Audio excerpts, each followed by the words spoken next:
सो double integral को Jacobian की help से कैसे सॉल्व कर सकते हैं वो हम लोग आज यहाँ पर चेक करेंगे। सो सब्स्टिट्यूशन मेथड है फॉर डबल इंटीग्रल। इससे पहले हमने चेक किया था कि जो डबल इंटीग्रल है हमने उसमें टू वेरिएबल्स के एट ए टाइम हमने इंटीग्रेशन करनी होती है, दो इंटीग्रेशन के सिंबल्स आते हैं। बट कई बार हमारे पास क्या होता है कि क्वेश्चन की कैलकुलेशन काफ़ी लेंथी चली जाती है, तो इसलिए हम लोग यहाँ पर सब्स्टिट्यूशन मेथड भी अप्लाई कर सकते हैं। तो सब्स्टिट्यूशन मेथड के लिए हम लोग क्या करते हैं, हम लोग न्यू वेरिएबल्स को इंट्रोड्यूस करते हैं। एंड न्यू वेरिएबल्स को जब हमें इंट्रोड्यूस करना है तो उसमें हमें क्या चेंजेस करने हैं वो आज हम चेक करेंगे। सो अगर हम यहाँ पे जैकोबियन हम लोगों ने पहले ऑलरेडी डिस्कस किया हुआ है।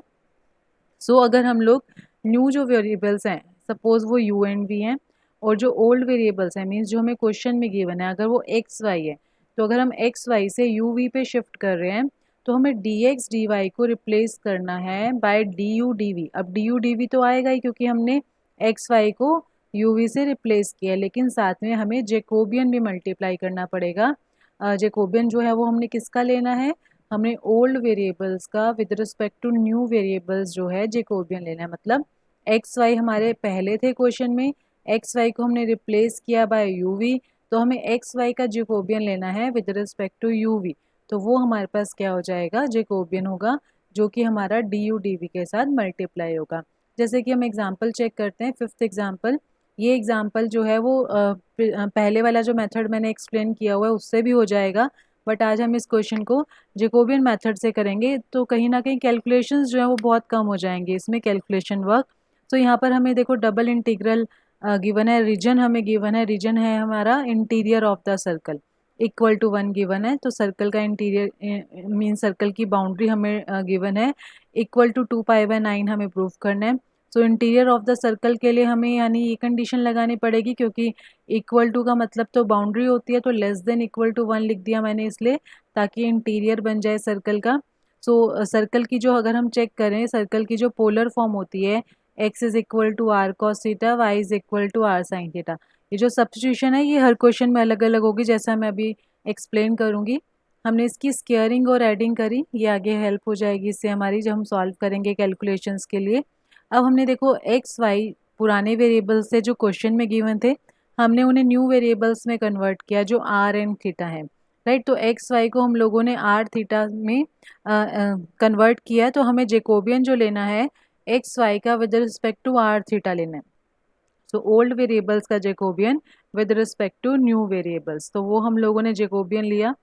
जैकोबियन हमारे पास आर आया, तो रीजन जो है उसको भी हमने अब रिप्रेजेंटेशन उसकी चेंज की कि जो रीजन आर है हम मान लेते हैं कि अब वो आर डैश पे मैप हो गया। तो रीजन जो है पहले ये रीजन था एक्स वाई की टर्म्स में, और जो न्यू रीजन है वो आर थीटा की टर्म्स में है। सो यहाँ पर अब हम लोगों ने एक्स वाई से आर थीटा पे जब रिप्लेस करना है तो हमें डी एक्स डी वाई की जगह डी आर डी थीटा तो लिखना ही है, और इनटू में जैकोबियन मल्टीप्लाई करना है जिसकी वैल्यू हमें हमेशा निकालनी पड़ेगी जब भी हम वेरिएबल्स को चेंज करेंगे। अब यहाँ पर अगर हम चेक करें, हम आर की अगर हम बात करें, हमें सर्कल गिवन है जिसकी रेडियस 1 है, तो आर जो है that will lie between 0 to 1। तो आर की जो लिमिट है वो 0 से 1 रहेंगी, एंड क्योंकि सर्कल का फुल एंगल जो है वो 360 जाता है, इसलिए थीटा की जो लिमिट है 0 से 2 पाई। एंड यहाँ पर कोई मैटर नहीं करेगा हम विद रिस्पेक्ट टू आर पहले इंटीग्रेशन करें या विद रिस्पेक्ट टू थीटा पहले इंटीग्रेशन करें, because both limit are constant. तो इस तरह से हम लोगों ने जैकोबियन मेथड से अपनी कैलकुलेशंस को काफ़ी स्मॉल कर लिया, अदरवाइज ये 7/2 पावर 3 से इंटीग्रेशन में सॉल्व करना काफ़ी मुश्किल हो जाता है। ऐसे अब नेक्स्ट क्वेश्चन है, हमें इसकी इंटीग्रेशन करनी है over the semi circle x square plus y square is equal to a x in the positive quadrant. Positive quadrant का मीनिंग ये है कि हमें फर्स्ट क्वाड्रेंट में रहना होगा, वो भी हम डिस्कस करते हैं। पहले हम सब्स्टिट्यूशन की बात करते हैं। अगेन हमारे पास सेमी सर्कल है, तो x को हमने फिर से आर कॉस थीटा, y को आर साइन थीटा पुट किया जैसे कि हमने पिछले क्वेश्चन में किया। हम लोगों ने less than equal to in the positive quadrant over the semi circle given है, फिर से हम लोगों ने वही किया, x एंड y की वैल्यू पुट करी इस इक्वेशन में।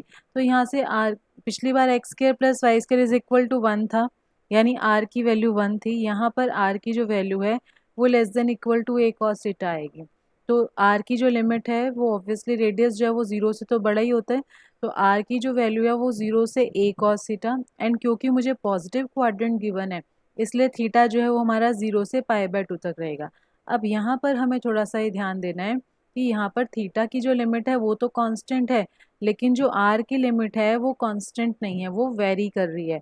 तो इसलिए हम यहाँ पर विद रिस्पेक्ट टू आर ही पहले इंटीग्रेशन करेंगे, क्योंकि आर की लिमिट में थीटा इन्वॉल्व हो रहा है। तो जिस लिमिट में वेरिएबल्स इन्वॉल्व हैं उन्हें हमें पहले सॉल्व करना होता है।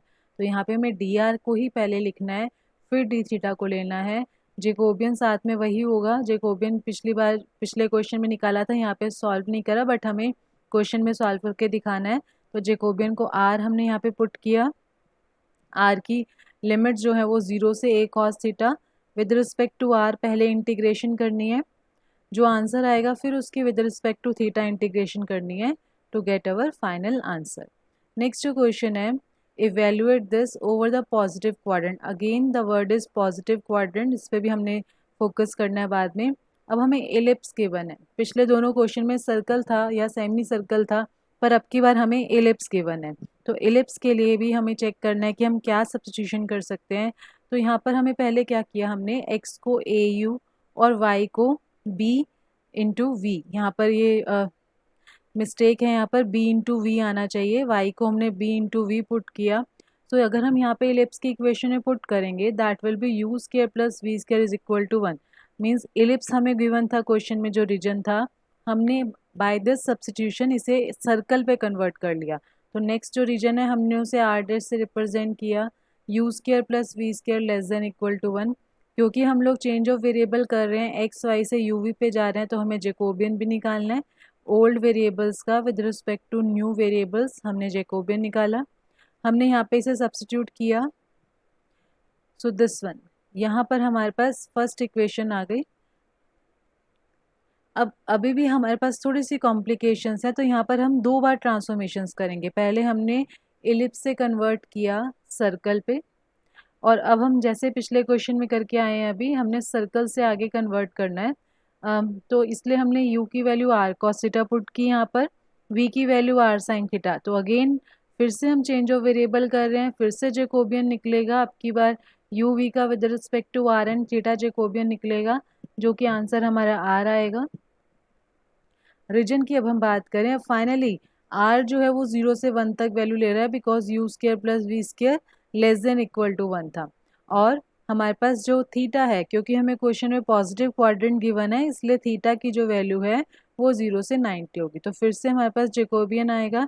आप चाहो तो यहाँ पे जेकोबियन को जे डैश से भी रिप्रेजेंट कर सकते हो, क्योंकि हमने ऊपर भी जो जेकोबियन लिया था उसे जे ओके ठीक है, उसे हमने J1 से रिप्रेजेंट किया था। मीन्स जेकोबियन की भी रिप्रेजेंटेशन डिफरेंट करनी है, रीजन की भी जो हमें डिनोशन करनी है वो डिफरेंट करनी है। तो यहाँ पे आर डबल डैश हम लोगों ने लिखा। उसके बाद हमने आगे जो है अब सॉल्व करना है इसे, आर स्क्वायर को हमने जेड पुट किया। हाँ, यहाँ पर ये एक चीज़ है कि यहाँ पे आर और थीटा की लिमिट जो है वो कांस्टेंट है, तो यहाँ पे अगेन कुछ मैटर नहीं करेगा, चाहे हम विद रिस्पेक्ट टू थीटा पहले इंटीग्रेशन करें या विद रिस्पेक्ट टू आर पहले इंटीग्रेशन करें। एंड उसके बाद वही है कि नॉर्मल हमें जैसे इंटीग्रेशन के सारे फॉर्मूलाज हमें क्लियर होने चाहिए, सारे वही फॉर्मूलाज हैं, उनको सॉल्व करके हमारे पास जो फाइनल आंसर है ये हमारे पास आ जाएगा। नेक्स्ट जो क्वेश्चन है 8th एग्जाम्पल, यहाँ पे इन्होंने मेंशन ही कर दिया, using changing it the polar coordinate. Polar coordinates क्या होते हैं, आर एंड थीटा। तो अगर हमें कार्टेशियन कोऑर्डिनेट्स जो होते हैं वो एक्स कॉमा वाई होते हैं, अगर हमें कार्टेशियन कोऑर्डिनेट से पोलर कोऑर्डिनेट्स पे जाना है तो हम लोगों को सब्स्टिट्यूशन जो चाहिए होती है, that is x is equal to are cos theta and y is equal to are sine theta. So बिल्कुल सेम वे एक्स वाई का with respect to are theta Jacobian लेना है। रीजन की अगर हम बात करें, अब यहाँ पर हमें हमें सिर्फ x की लिमिट्स गिवन थी 0 से इन्फिनिटी, एंड y की लिमिट गिवन है 0 से इन्फिनिटी, कोई रीजन पर्टिकुलरली स्पेसिफाइड नहीं था, मीन्स एलिप्स सर्कल ऐसा कुछ नहीं गिवन था।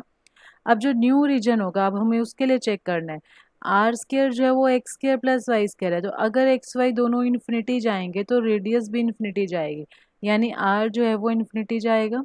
अब हमारे पास अगर हम बात करें वाई जो है वो 0 से इन्फिनिटी, सो यहाँ पर जो थीटा है वो हमारा 0 से 90 रहेगा, बिकॉज हमने सिर्फ क्या करना है, अगर हम x is equal to are cos theta, या यहीं से भी हम चेक कर सकते हैं, x is equal to are cos theta, y is equal to are sine theta. तो यहाँ पर हमारे पास y जो है वो हमारा कहाँ तक, हमें सिर्फ फर्स्ट क्वाड्रेंट तक ही जाना है, क्योंकि हम हमारे पास वैल्यूज़ जो है वो पॉजिटिव है, x एंड y की जो वैल्यूज़ हैं इस लिमिट में वो पॉजिटिव हैं, इसलिए हम लोगों ने यहाँ पर थीटा जो है वो 0 से लेके 90 तक लिया। उसके बाद फिर से वही, अब अगेन यहाँ पे जो लिमिट्स हैं वो हमारे पास दोनों ही क्या हैं, दोनों ही कांस्टेंट लिमिट्स हैं, हम दोनों को पहले सॉल्व कर सकते हैं। यहाँ पे जैसे r को पहले सॉल्व किया हुआ है, सो इस तरह से हमारे पास आंसर आ जाएगा।